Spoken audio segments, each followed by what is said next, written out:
Hello friends, welcome back to my YouTube channel. कैसे हो आप सभी? आई होप सभी अच्छे होंगे।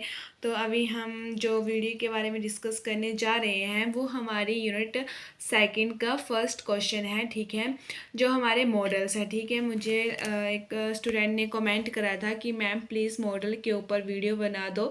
तो मैं अभी मॉडल के ऊपर वीडियो बना रही हूँ। तो पहले जो हमारा मॉडल रहेगा, जो हमारा फर्स्ट मॉडल है वो है लाइन स्टाफ टेक्सलर। ठीक है, लाइन स्टाफ मॉडल ऑफ टेक्सलर, जिसे कि प्रशासनिक लाइन स्टाफ मॉडल कहते हैं।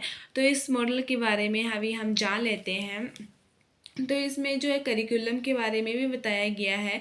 तो करिकुलम के बारे में मैंने पहले से वीडियो अपलोड करी हुई है, तो मैं अभी उसके बारे में आपके साथ डिस्कस नहीं करूँगी। तो अगर आपने किसी ने वो वीडियो नहीं देखी होगी तो वो मेरे चैनल में जाके उस वीडियो को चेक कर सकता है।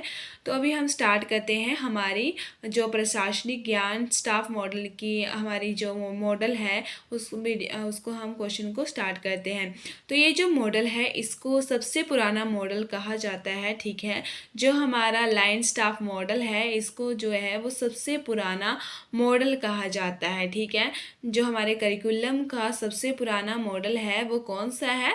Line staff model. ठीक है, और इसका संबंध जो है वो तकनीकी से है। ठीक है, ये सबसे पुराना मॉडल है और इसका संबंध जो है वो तकनीकी से है।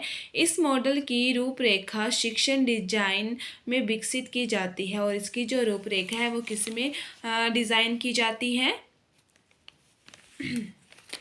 वो किस में डिजाइन की जाती है? जो रूपरेखा है वो किस में विकसित की जाती है? वो डिज़ाइन में विकसित की जाती है। ठीक है, और उसके बाद आता है वो ये जो मॉडल है वो भारत के NCERT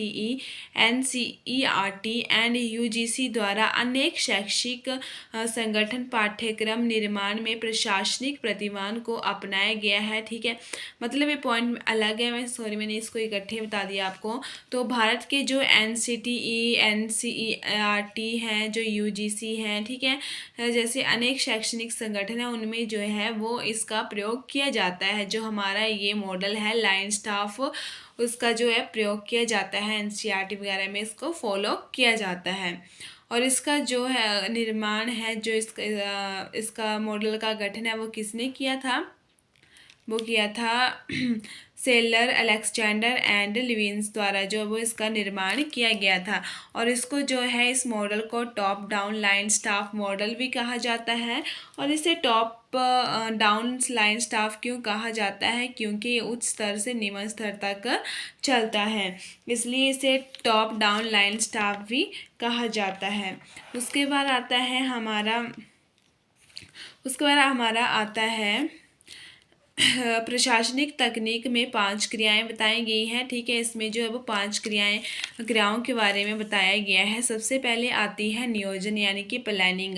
तो जब करिकुलम को सेट किया जाता है, तो करिकुलम को जब सेट किया जाता है तो इसमें मैंने आपको बताया ना कि उच्च स्तर से निम्न स्तर में चलता है। तो इसमें सबसे पहले उच्च अधिकारी आते हैं, यानी कि इनमें जब करिकुलम का गठन किया जाता है इसके लिए एक सलाहकार समिति का गठन किया जाता है। ठीक है, और जब इसमें सलाहकार जो कमेटी यानी कि जो समिति होती है उसका गठन किया जाता है, तो इसमें सबसे पहले जो शामिल होते हैं वो कुछ प्रशासनिक अधिकारी शामिल होते हैं। ठीक है, और शिक्षा विभाग के भी अधिकारी शामिल होते हैं और इसमें पाठ्यक्रम के विशेषज्ञ भी शामिल होते हैं। ठीक है, वो सभी शामिल होंगे, फिर इसमें एक निर्णय लेते हैं। तो यानी कि जो प्लानिंग है वो की जाती है एक सलाहकार समिति में जो गठित की जाती है। उसमें जो हेड होते हैं, जो उसके सदस्य होते हैं समिति के, उनके द्वारा जो वो प्लानिंग की जाती है।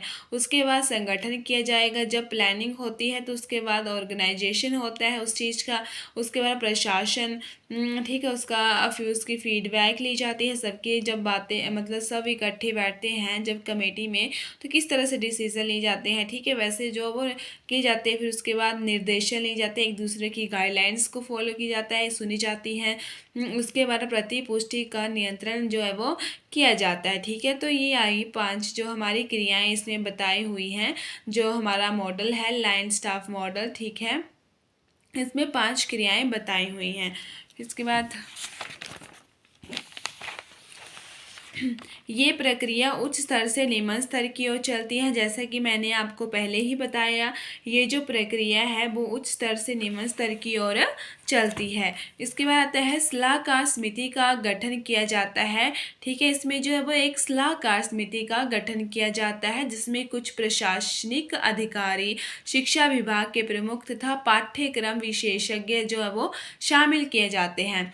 उसके बाद पाठ्यक्रम में बदलाव विशेषज्ञों पर निर्भर होता है, और जब पाठ्यक्रम का निर्माण किया जाता है तो अगर उसमें किसी तरह का बदलाव करना है तो वो किस पर डिपेंड करता है, पूरा का पूरा विशेषज्ञों के ऊपर डिपेंड करता है। ठीक है, उसके बाद आते हैं हमारे स्टेप्स।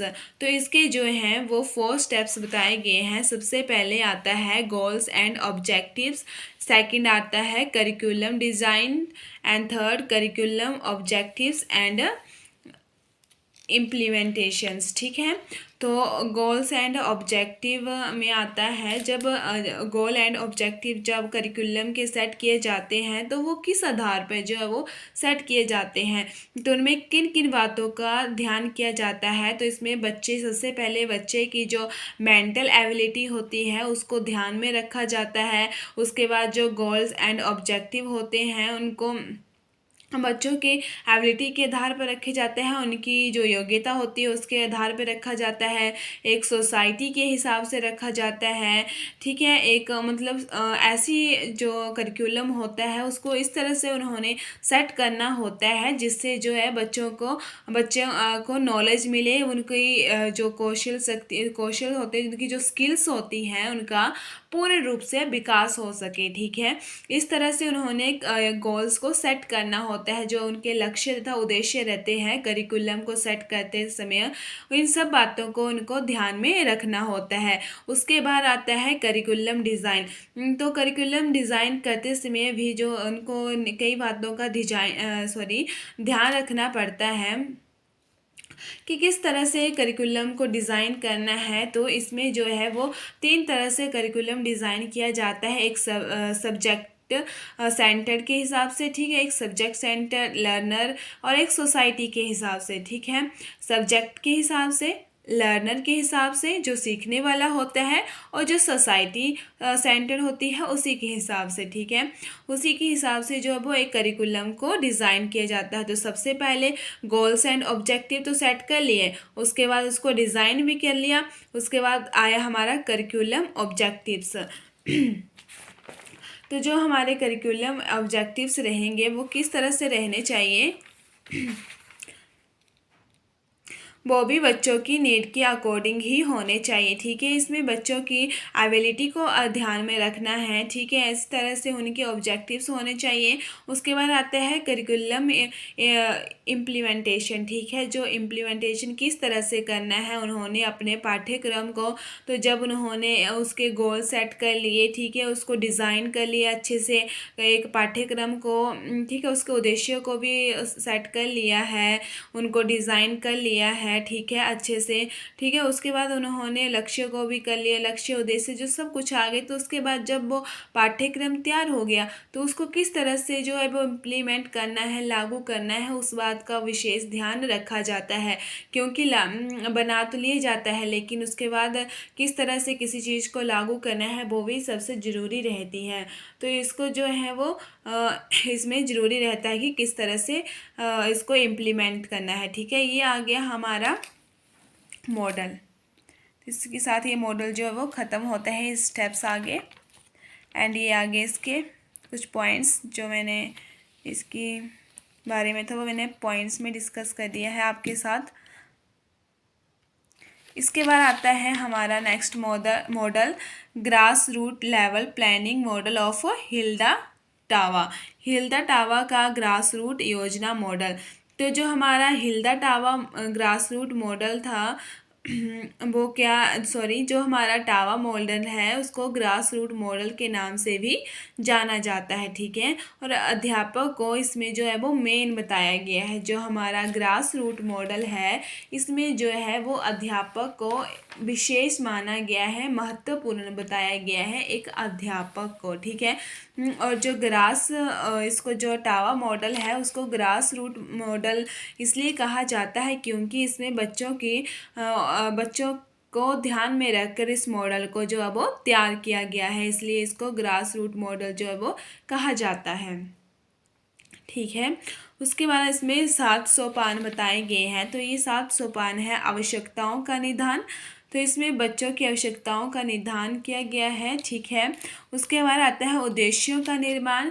उद्देश्यों का निर्माण किस तरह से करना है, विषय वस्तु का चयन करना है, विषय वस्तु का संगठन करना है उचित रूप से, अधिगम अनुभवों का चयन करना है, शिक्षण अनुभवों का संगठन करना है तथा लास्ट में इसमें मूल्यांकन बताया गया है। तो ये आगे हमारे ग्रास मॉडल के 7 सोपान। उसके बाद आती है इसकी विशेषताएं। तो ग्रास मॉडल की जो विशेषताएं बताई गई हैं वो सबसे पहले विशेषता रहती है बाल केंद्रित। तो इस प्रतिमान का जो महत्वपूर्ण, इस प्रतिमान को बाल यानी कि जो बालक है उसका महत्वपूर्ण माना गया है, ठीक है।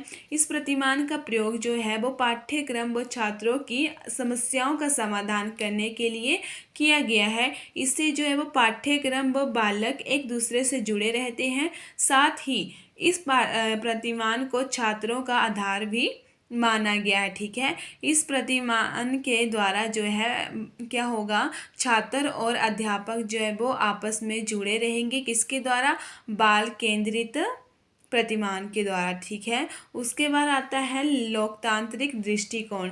तो ये प्रतिमान की सहायता से जो है वो विद्यालयों में लोकतांत्रिक वातावरण का निर्माण हो जाता है, ठीक है। यह आ गया हमारा लोकतांत्रिक दृष्टिकोण। उसके बाद आता है उच्चतर स्तर का विशेष स्वरूप। उच्चतर स्तर का विशेष स्वरूप। तो इसमें छात्रों को उच्चतर स्तर तक के विशेष प्रतिभा वाले छात्रों के साथ पहुंचाया जाता है। साथ ही साथ, ठीक है, मतलब जो उच्चतर स्तर के स्टूडेंट्स होते हैं, जो छात्र होते हैं, उनके साथ उनको पहुंचाया जाता है और साथ ही साथ छात्रों की समस्याओं का समाधान करने का भी इसमें प्रयास किया जाता है, ठीक है। उसके बाद आती है हमारा 4th तकनीकी दृष्टिकोण पर आधारित। तो इसकी महत्वपूर्ण विशेषता क्या रहती है, ये प्रतिमान जो है वो तकनीकी दृष्टिकोण पर आधारित होता है और इसमें जो है वो प्रत्येक बालक का विकास भी किया जाता है। इसके बाद आता है हमारा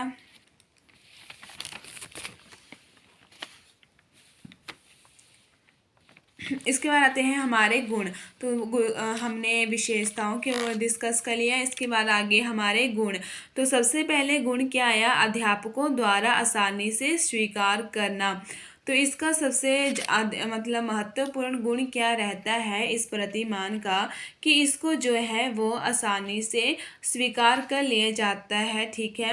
क्योंकि ये सभी आवश्यकताओं को पूरा करता है, इसलिए इसको जो है वो आसानी से स्वीकार कर लिया जाता है।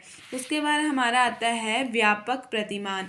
तो इस प्रतिमान में समाज के विशेष लोगों को भी शामिल किया जाता है और ये अधिक से अधिक, इसमें जो अधिक से अधिक लोग होते हैं उनको इसमें जो है वो अधिक से अधिक लोगों को शामिल किया जाता है, किसमें, व्यापक प्रतिमान में।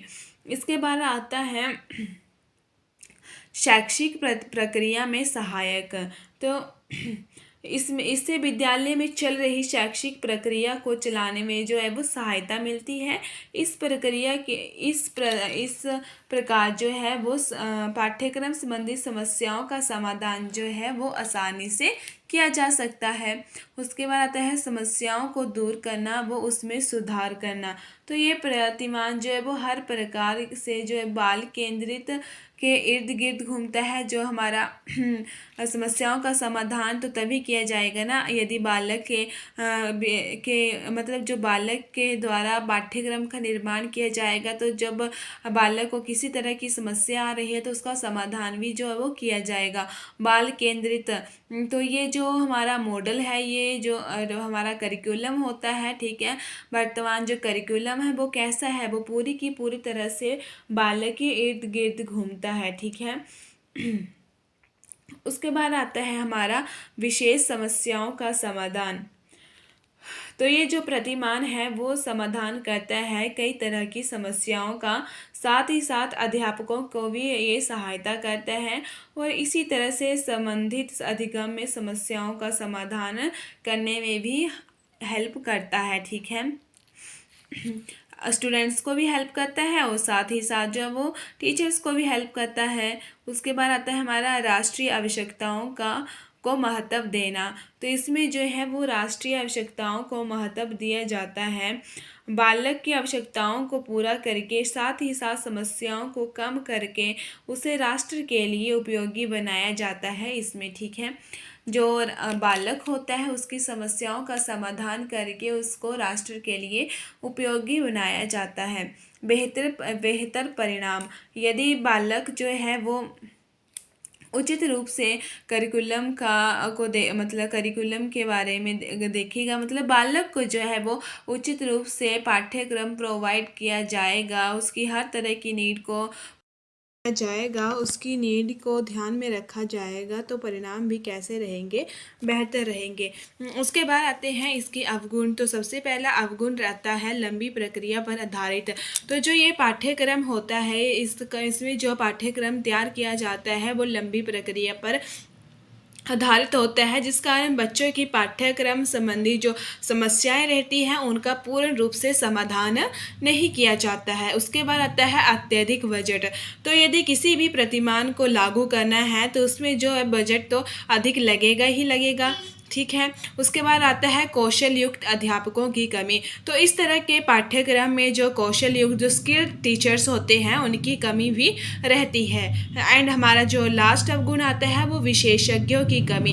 तो जिस तरह से स्किल्ड टीचर्स की कमी रहती है वैसे ही विशेषज्ञों की भी कमी रहती है, जिनको इसके बारे में उचित नॉलेज रहता है उनकी भी इसमें कमी रहती है। तो ये आगे हमारे अवगुण। ठीक है,